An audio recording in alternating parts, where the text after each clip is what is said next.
আসসালামু আলাইকুম।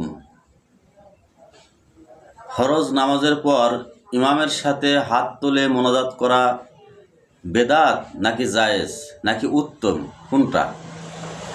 আমাদের দেশে, বিশেষ করে বাংলাদেশে আমরা যেটা দেখি, ফরজ নামাজের পরে ইমামের সাথে সাথে মুক্তাদিরাও হাত তুলে মোনাজাত করে। এই দৃশ্য আমাদের সমাজে প্রচলিত আছে। কিন্তু সুন্নাহ কি বলে? রাসূল করিম সাল্লাল্লাহু আলাইহি ওয়াসাল্লাম কি নিয়মিত এইভাবে মোনাজাত করছেন?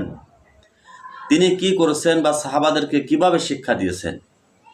হাদিস শরীফের মধ্যে এসেছে, রাসূল করিম সাল্লাল্লাহু আলাইহি ওয়াসাল্লাম ফরজ নামাজের পরে তিনি তসবিহ অর্থাৎ জিকির করতেন। আর সেই জিকিরগুলো হলো সুবহানাল্লাহ ৩৩ বার, আলহামদুলিল্লাহ ৩৩ বার এবং ৩৪ বার আল্লাহু আকবার। এবং সাহাবাদেরকেও এই আমলটা শিক্ষা দিতেন। ফরজ নামাজের পরে এই আমলগুলো করা বেশি উত্তম।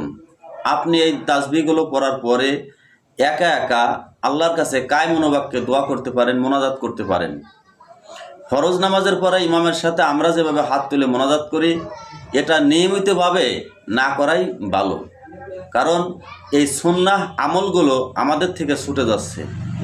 সাহাবারা যেভাবে এই তাসবিহগুলো পাঠ করতেন, আমরা দেখা যায় ইমামের সাথে সাথে মোনাজাত করার পর আমরা উঠে যাই, অন্য সুন্নাত নামাজ পড়ি। কিন্তু এই তাসবিহগুলো বিশেষ করে অনেকেরই পড়া হয় না। আর অনেকেই মনে করে ফরজ নামাজের পরে মোনাজাত নামাজের অংশ। কিন্তু প্রিয় ভাইরা, ফরজ নামাজের পরে যে মোনাজাত করি এটা কিন্তু নামাজের অংশ নয়, বরং মোনাজাত হচ্ছে আল্লাহর কাছে চাওয়া। আপনি যে কোনো সময় চাইতে পারেন। নামাজের পরে দোয়া কবুল হয়, হাদিসে এসেছে। কিন্তু আপনি এই তাসবিহগুলো পড়ার পরে যদি দোয়া করেন, সেটাও নামাজের পরেই হচ্ছে, তাহলে উত্তম হবে। কিন্তু তাসবিহগুলো বাদ দিলে আপনার সুন্নাত মোতাবেক আমল কিন্তু হচ্ছে না। প্লিজ সাবস্ক্রাইব এবং লাইক করুন।